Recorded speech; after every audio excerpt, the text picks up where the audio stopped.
السلام علیکم، welcome to my YouTube channel. کیسے ہیں آپ؟ امید کرتا ہوں اچھے ہوں گے۔ گائز، جب اللہ تعالیٰ نے حکم دیا کہ مٹی سے انسان کو بنانا ہے تو پھر وہ کیا شے تھیں انسان بننے سے پہلے، کیا کیا چیزیں تھیں اس دنیا کے اندر، تو چلیں چل کے ویڈیو سٹارٹ کرتے ہیں۔ جب یہ ارادہ ہوا کہ زمین کی مٹی سے ایک انسان بنایا جائے اور اسی زمین پہ وہ رہے، کھائے پیے اور امتحان دے کے جنت یا دوزخ کے قابل بن جائے، تو زمین سے مٹی کو اٹھایا گیا اور اس زمین پہ جو پہلے سے مخلوقات موجود تھی، جن میں نسام، نکیب، جنات، وحالہ اور کیف وغیرہ، ان سے یہ کہا گیا کہ وہ محدود ہو جائیں، اپنے کام رات کو انجام دیں اور دن میں اسی زمین میں چھپ جائیں۔ تو اس بات پہ جنات میں بغاوت ہو گئی اور قبیلہ عزازیل و قبیلہ ظافر اور قبیلہ کبیرہ کے بیچ میں اختلافات ایسے بڑھنے لگے کہ بالآخر اللہ نے عزازیل سے کہا کہ جاؤ، فرشتوں کی فوج لے کے اس زمین پہ جنات سے مقابلہ کرو۔ اور اللہ کے حکم سے عزازیل اپنے ساتھ لاکھوں فرشتوں کی فوج لے کے گیا اور ہر فرشتے کے کندھوں پہ پانی کے پہاڑ تھے۔ اس دور زمین پہ پانی موجود نہ تھا اور تبھی جنات کی طاقت عروج پہ تھی۔ بس زمین پہ پانی کو برسایا گیا اور آگ سے بنے ہوئے جن تڑپنے لگے اور یہ حکم نافذ ہوا کہ وہ محدود ہو جائیں اس زمین پہ۔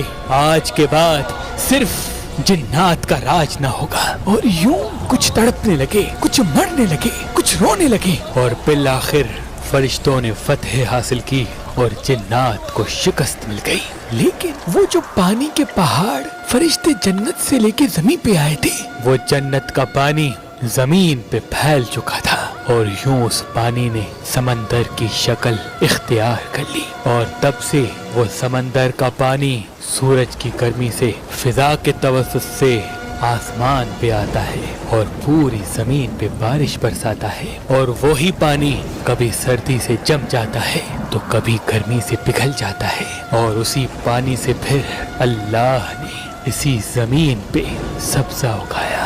زمین پہ پھول مہکنے لگے، سبزیاں اگنے لگیں، اناج ابھرنے لگے، اور دھیرے دھیرے یہ زمین جو پہلے ایک بنجر زمین تھی وہ جنت کی مثل لگنے لگی۔ اور اسی پانی کے راج کو اللہ نے یہ حد رکھی کہ جب تک یہ پانی ہوگا تب تک جنات کی طاقت انسانوں پہ حاوی نہیں ہوگی۔ تبھی اگر کسی انسان پہ جن کبھی کبھار حلول کر بھی لے تو اس کو پانی تبھی مارا جاتا ہے کیونکہ پانی سے جن تڑپ اٹھتے ہیں۔ اور اس پانی سے ایک وعدہ لیا گیا کہ ان قریب اللہ ایک مخلوق بنا چکا ہے جس کو اشرف المخلوقات کے لقب سے نواز چکا ہے۔ اس مخلوق کو اس زمین کے سینے پہ اتارے گا اور اس کی زندگی اسی پانی کے سبب بڑھائے گا۔ پانی کو یہ حکم دیا گیا کہ وہ ایک محدود وقت کے لیے اس زمین پہ ٹھہرا رہے، لیکن جب شیطان نے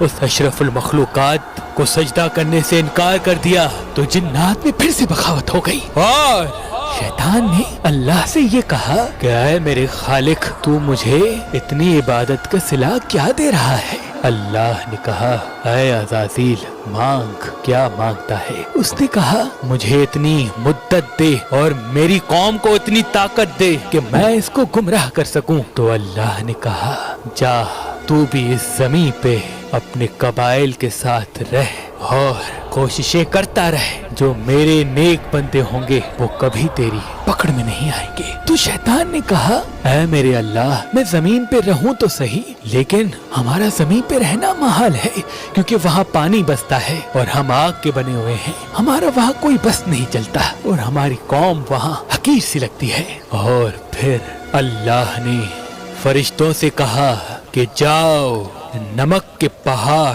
اٹھاؤ اور جو زمین پہ پانی موجود ہے اس میں ڈال دو تاکہ زمین کا پانی جو ٹھہرا ہے وہ نمکین ہو جائے، اور اس پانی کے کڑوے ہونے کی وجہ سے جنات بھی اس زمین پہ اپنی حکومت کر سکیں۔